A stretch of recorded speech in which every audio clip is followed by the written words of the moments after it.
ഏതുപോലെ ദീനിനെ വക്രീകരിച്ച് ദുരുപയോഗപ്പെടുത്തുന്നുണ്ടോ ഇതേപോലെ അബ്ദുൽ അസീസിൽ നിന്നും 23-ാം തീയതി പൊതുജനങ്ങളെ ഏകദേശം 1.5 ലക്ഷത്തോളം വരുന്ന ജനങ്ങളെ ദൃക്സാക്ഷികളാക്കിക്കൊണ്ട് നൽകപ്പെട്ട 5 ലക്ഷം രൂപയുടെ DD കൈമാറിയതിൻ്റെ തലേ ദിവസം അവസാനമായിട്ട് ലേഖത്തുബായി ഊത്തിവെച്ച ജനങ്ങളിൽ നിന്നും മറച്ചുവെച്ച ഓഡിയോ ക്ലിപ്പ് സമൂഹത്തിൻ്റെ മുന്നിലേക്ക് സമർപ്പിക്കുകയാണ്.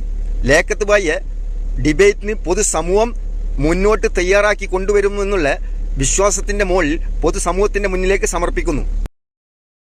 എങ്ങനെ ആ DD എന്റെ കയ്യിൽ വെച്ചതിന് ശേഷം ഇനി ബാക്കി നിങ്ങൾക്ക് പരിപാടി നടത്തണമെങ്കിൽ ആചാർ. സുഹൃത്തെ, ഞാൻ ഇതുപോലെ പല പരിപാടികൾ സംഘടിപ്പിച്ചിട്ടുണ്ട്. ഒരു മിനിറ്റ് മലപ്പുറം ടൗൺ ഹാളിൽ പരിപാടി സംവാദം സംഘടിപ്പിച്ചത് ഞങ്ങളാണ്.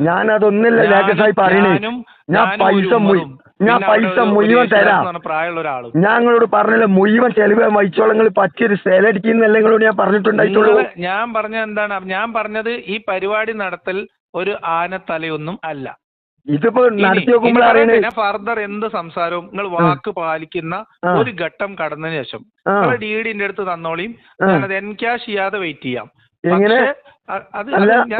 കൊടുത്ത് പൈസ മാറ്റാതെ ഞാൻ വെയിറ്റ് ചെയ്യാം.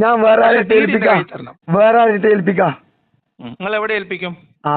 പറ്റിയ സ്ഥലം പറഞ്ഞോളി. നിങ്ങൾ ആര്യമ്പാവ് ജംഗ്ഷനിൽ പോവാ. ആര്യമ്പാവ് ജംഗ്ഷനിൽ പോയിട്ട് നമ്മളെ ഫസ്റ്റ് ഓണർ ഉണ്ടല്ലോ, ബിൽഡിങ്ങിന്റെ ഓണർ. വേണ്ട, ഞാൻ പറഞ്ഞുതരാം സ്ഥലം നിങ്ങൾക്ക്. ഞാൻ പറഞ്ഞുതരേ. ആര്യമ്പാവ് ജംഗ്ഷനിൽ പോവാ.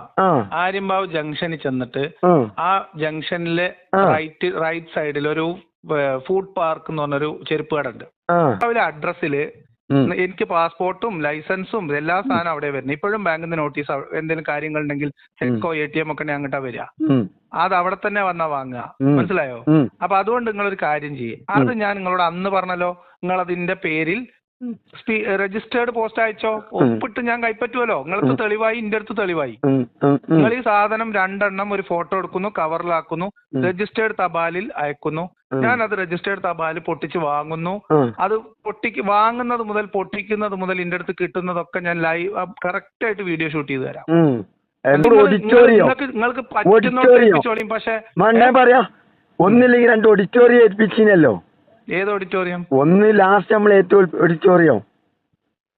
അതൊക്കെ നിങ്ങൾ ചെയ്തോളൂ, എനിക്ക് കുഴപ്പമൊന്നുമില്ല. ഒന്ന് ഇപ്പൊ വാങ്ങാൻ പറ്റൂല.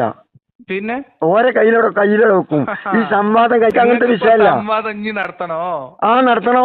ഇനി സംവാദം നടത്തുമ്പോ ജഡ്ജിനെ ഞാൻ കൊണ്ടുവരും. ആയിക്കോട്ടെ, കുഴപ്പമില്ല. മതി. ജഡ്ജിനെ ഞാൻ കൊണ്ടുവരും. മതി. സ്ഥലം ഫിക്സ് ചെയ്യണോ? അത് എന്ത് ചെയ്യണമെങ്കിലും DD എന്റെ കയ്യിലെത്തണം. നിങ്ങൾ